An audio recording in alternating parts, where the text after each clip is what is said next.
আসসালামু আলাইকুম। আজ রান্না করব ডিম ডাল। এখন যা প্রচণ্ড গরম, মানুষের রান্না করতেই ইচ্ছে করে না। এভাবে ডালটা রান্না করে নিলে বেশ খেতে ভালোও লাগে, সময়ও কম লাগে। এখানে আমি বড় এক বাটিতে বেশ কিছুটা ডাল ধুয়ে ঝরিয়ে নিয়েছি। এখন আমি কড়াইতে ডালগুলি দিয়ে দিলাম। এখানে আমি 1 টেবিল চামচ পরিমাণ আদা রসুন বাটা দিয়ে দিলাম।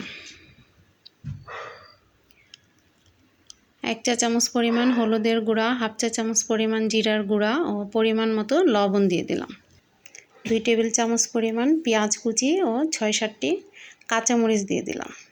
1 টেবিল চামচ পরিমাণ সরিষার তেল দিয়ে দিলাম। এখন আমি সব কিছুকে ডালের সাথে ভালোভাবে হাত দিয়ে মেখে নিব। মেখে নেওয়া হয়ে গেলে এখন আমি একটু পানি দিয়ে হাতটাকে ধুয়ে নিব।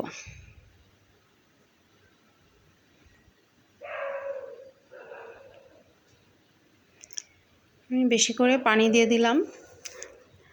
আমি ডালটাকে ঢেকে মিডিয়াম আঁচে রান্না করে নেব।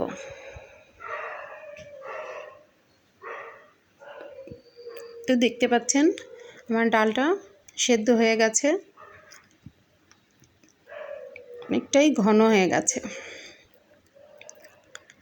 এখানে আমি ফ্রাই প্যানে তেল দিয়ে দিয়েছি। 4-5টি কাঁচামরিচ ও 2 টেবিল চামচ পরিমাণ পেঁয়াজ কুচি নিয়েছি। আমরা যেরকম করে ডিম ভাজি ওরকম করে পেঁয়াজ কাঁচামরিচটাকে আমি কেটে নিয়েছি। এখানে আমি 3টি ডিম নিয়েছি। ডিমটাকে আমি পেঁয়াজ কাঁচামরিচের সাথে ভালোভাবে ফেটে তেলের মধ্যে দিয়ে ভেজে নিব। আমরা ডিম যেরকম করে ভাজি সেরকম করেই ভেজে নেব।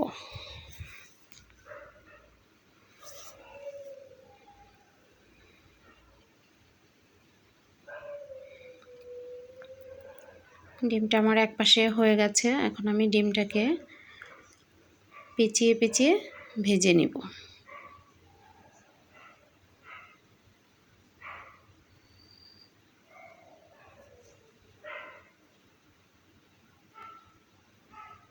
ডিমটাকে ছোট ছোট করে কেটে নিব।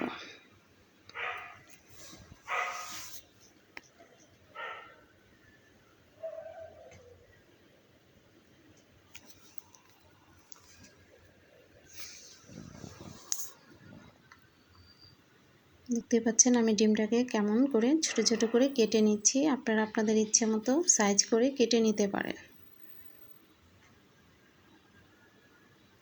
তখন ডিমটা ভাজা হয়ে গেছে, আমি একটা বাটিতে ডিমটা উঠিয়ে নিচ্ছি। আমার ডালটাও হয়ে গেছে। এখন আমি ডালের মধ্যে ডিম ভাজাটা দিয়ে দিব।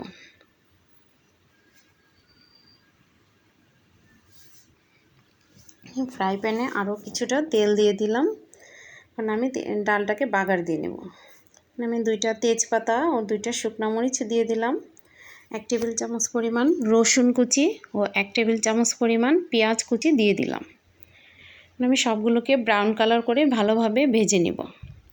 আমরা ডাল বাগারে যেরকম করে পেঁয়াজ রসুন দিই ওরকম করেই ব্রাউন করে ভেজে নেব। এই তো হয়ে গেল আমার রসুন পেঁয়াজটা ভাজা।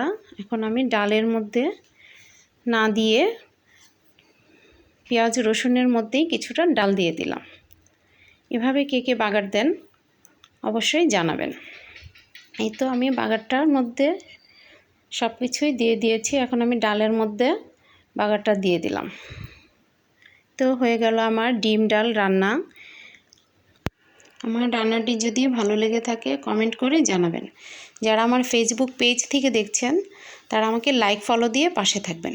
আর যারা ইউটিউব চ্যানেল থেকে দেখছেন তারা সাবস্ক্রাইব করে বেল বাটনটি চেপে দেবেন। তাহলে আমি ভিডিও দেওয়ার সাথে সাথে নোটিফিকেশন চলে যাবে। আর যারা অলরেডি সাবস্ক্রাইব করেছেন তাদেরকে জানাই অসংখ্য ধন্যবাদ। এই প্রচণ্ড গরমে আমরা সবাই সবার জন্য দোয়া করি, আল্লাহ সবাইকে যেন হেফাজত রাখে। আল্লাহ হাফেজ।